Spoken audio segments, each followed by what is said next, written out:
Qəribə bir şey deyəcəm. Sizin komandanızdakı ən güclü bacarıqları olan insanlar çox vaxt gözə görünməz olurlar. İnsan öz potensialını hiss etməyəndə onu üzə çıxarmaq rəhbərin və mentorun işinə çevrilir. Necə?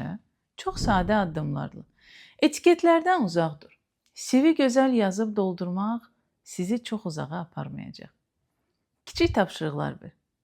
Böyük bacarıqlar bəzən kiçik işlərlə üzə çıxır. Soruş, sənə ən çox nə maraqlıdır? Doğru sual gizli qalan bacarıqları göstərir. İnam göstər. Bir cümlən belə, mən sənə inanıram. Bəzən insanı tam dəyişə bilir. Və ən əsası, uğursuzluğa icazə ver. Çünki potensial yalnız risk etməklə üzə çıxır. Həqiqi rəhbərlik hamının gördüyünü görmək deyil, heç kimin görmədiyini görməkdir. Əsl mentor nəticə yaratmır, insanın içindəki gücü oyadır.